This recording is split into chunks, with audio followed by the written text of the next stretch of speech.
র্যাবের একটা ব্যাটালিয়ন আমাকে প্রোটোকল দিয়ে নিয়ে আসছে, কত লক্ষ মানুষকে ঠেলে লাঠি চার্জ করে রক্তাক্ত করে যে আমাকে আনা লাগছে, এটা বোঝানোর মতো না যদি আপনারা না দেখতে পেতেন। পেকুয়ার ভাইয়েরা, তোমরা আজকে ইতিহাস গড়েছ।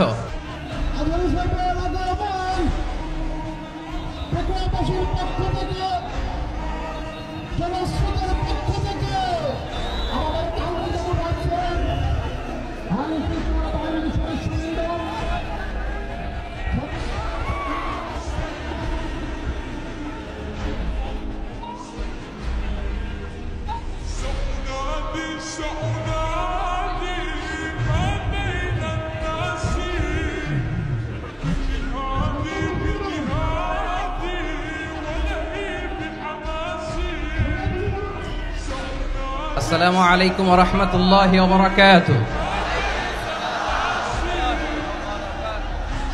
অন্যরা কেন আছেন বেগুন গম আছেন নে? হর্ষবাজারের বেগুন চলে আসছেন পাল্লার। আল্লাহু আকবার, আল্লাহু আকবার, আল্লাহু আকবার কাবীরা। প্রিয় ভাইয়েরা, আপনারা সবাই ভালো আছেন? সবাই ভালো আছেন? আপনারা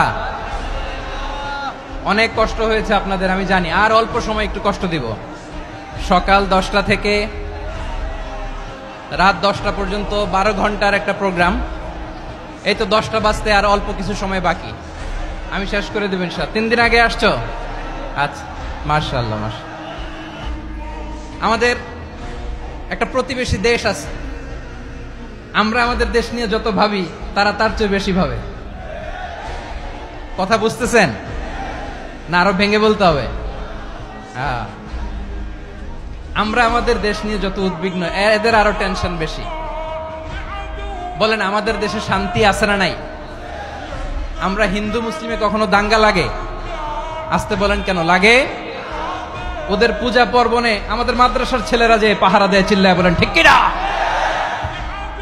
আমাদের তাফসির মাহফিলের সময় ওরা ডিস্টার্ব করে, ঢোল বাজায় না। ওদের পূজা পার্বণের সময় আমাদের তাফসির মাহফিলের ডেট হলে আমরা চেঞ্জ করে দেই। সুবহানাল্লাহ, কি সাম্প্রদায়িক সম্প্রীতির রোল মডেল। আর ওই বাংলাদেশের ব্যাপারে তারা অনেক ডিসইনফরমেশন ছড়াচ্ছিল। ভারতের অনেকগুলো গণমাধ্যম, আমি জেনারেলাইজ করব না, আমাদের প্রতিবেশী দেশের সব গণমাধ্যমকে আমি দোষ দিতে চাই না। অনেকগুলো গণমাধ্যম তারা ডিসইনফরমেশন শেয়ার করেছে। ডিসইনফরমেশন আর মিস ইনফরমেশনের পার্থক্য আছে। মিস ইনফরমেশন না জেনে ভুল বুঝে একটা মিথ্যা বা ভুল তথ্য ছড়িয়ে দেয়া, এটার ক্ষমা আছে, এটার কি আছে? আর ডিসইনফরমেশন মানে ইচ্ছা করে, প্ল্যান করে, ম্যাপ করে, ছক এঁকে মিথ্যা, গুজব, রটনা সোশ্যাল মিডিয়ায় ছড়ানো, এটার ক্ষমা আছে? আওয়াজ করে বলেন, ক্ষমা আছে? ভারতের কিছু গণমাধ্যম তাই করেছে। আমরা ব্যথিত হয়েছি, আমাদের হৃদয়ে রক্তক্ষরণ হয়েছে।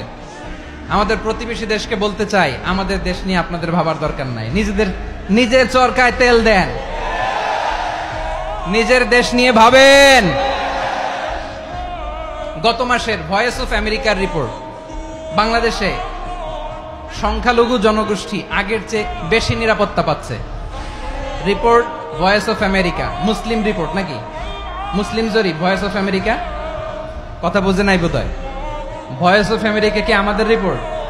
না, ভয়েস অফ আমেরিকার জরিপ, বাংলাদেশের সংখ্যালঘু জনগোষ্ঠী আগের চেয়ে ভালো নিরাপত্তা পাচ্ছে। শুধু এখানেই শেষ না, মাইক্রোসফটের একটা জরিপ শোনাই আপনাদেরকে। তারা সারা পৃথিবীতে গুজব, ভুয়া আর মিথ্যা নিউজ ছড়ানোতে কোন দেশ সেরা একটা রিপোর্ট করেছে। এর মধ্যে 1 নম্বরে এসেছে ভারতের নাম। মাইক্রোসফট তো মুসলমানরা চালায় না? কথা বুঝে নাই বোধহয়। প্রতিবেশী দেশকে বলবো, আপনারা নিজের চরকায় তেল দেন, আপনারাও শান্তিতে থাকেন, আমাদেরকেও শান্তিতে থাকতে দেন। সব চেঞ্জ করা যায়, প্রতিবেশী চেঞ্জ করা যায় না। আমাদের ল্যান্ড তাদের ল্যান্ড, পাশাপাশি। আমরা চাই তারাও সুখে থাক, আমরাও সুখে থাকি, ঠিক কিনা? কিন্তু প্রতিবেশী হলে বন্ধুত্বপূর্ণ আচরণ করতে হয়। প্রতিবেশী যদি বন্ধু না হয়ে প্রভু হতে চায়, এরকম দানব প্রতিবেশী কেউ চায় না। ভারত যদি বন্ধুত্ব উপহার দেয় আমরাও বন্ধুত্ব দিব, কি বলেন?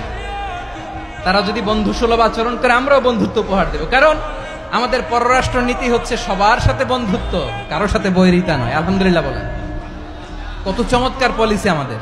আমরা নির্বিবাদী, আমরা বাংলাদেশিরা শান্তিকামী, we are proud of that.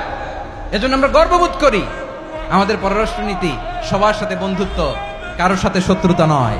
তাই প্রতিবেশী দেশকে বলবো, আমার ভাইয়েরা, আপনারাও আমাদের ভাই, বন্ধুত্ব দিলে বন্ধুত্ব পাবেন। বন্ধুত্ব ইজ ওয়েলকাম, দাদাগিরি নয়। বন্ধুত্ব ওয়েলকাম, দাদাগিরি নয়, লাউড এন্ড ক্লিয়ার।